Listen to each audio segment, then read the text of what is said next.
ایک عرب مسلمان لڑکی لندن میں زیر تعلیم تھی۔ ایک دن وہ اپنی سہیلی کی کسی قریب تقریب میں گئی۔ کوشش کے باوجود وہ وہاں سے جلدی نہ نکل سکی۔ وہ جب اس فنکشن سے فارغ ہو کر نکلی تو رات کافی دیر ہو چکی تھی۔ اس کا گھر دور تھا۔ گھر جلدی پہنچنے کے ذریعے زیر زمین چلنے والی ٹرین تھی، لیکن وہ ٹرین سے سفر کرنے سے کچھ خوف محسوس کر رہی تھی، کیونکہ برطانیہ میں اکثر رات کے وقت ٹرینوں اور اسٹیشنوں پر بہت سے جرائم پیشہ اور نشہ محدود افراد ہوتے ہیں۔ آئے روز ٹی وی چینلز اور اخبارات میں یہاں ہونے والی وارداتوں کا تذکرہ موجود ہوتا ہے۔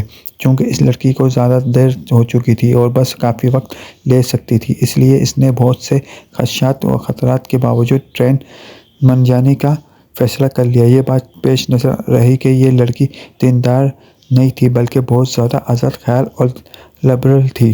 جب وہ اسٹیشن پر پہنچی تو یہ دیکھ کر اس کے جسم میں خوف کی ایک سرد لہر دوڑ گئی کہ اسٹیشن بالکل سنسان ہے، صرف ایک شخص کھڑا ہے جو حلیہ سے ہی جرائم پیشہ رکھتا تھا۔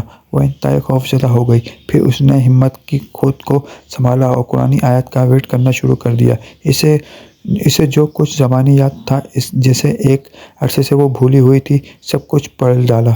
اتنی میں ٹرین آئی اور وہ اس میں سوار ہو کر بخیریت اپنے گھر پہنچ گئی۔ اگلے دن کا اخبار دیکھ کر وہ چونک اٹھی۔ اسی اسٹیشن پر اس کے روانہ ہونے کی تھوڑی دیر بعد ایک نوجوان لڑکی کا قتل ہوا اور قاتل گرفتار بھی ہو گیا۔ وہ پولیس اسٹیشن گئی اور پولیس والوں کو بتایا کہ قتل سے کچھ دیر پہلے وہ اس اسٹیشن پر موجود تھی۔ میں قاتل کو پہچانتی ہوں، اس سے کچھ پوچھنا چاہتی ہوں۔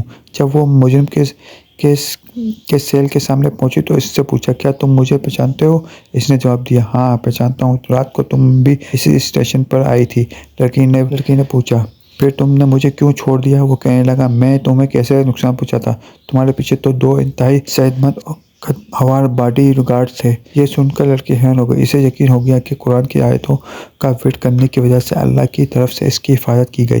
وہ واپسی پہ اللہ کا شکر اور احسان مندی کے جذبات سے مغلوب تھی۔ اللہ کی مدد اور نصرت پر اس کا بھروسہ مزید بڑھ گیا تھا۔ اگر ہم اپنے دل کی گہرائیوں سے اللہ کو پکاریں اور اللہ کی تائید اور نصرت پر بھروسہ رکھیں تو ہم اللہ کی رحمت سے کبھی محروم نہیں رہیں گے۔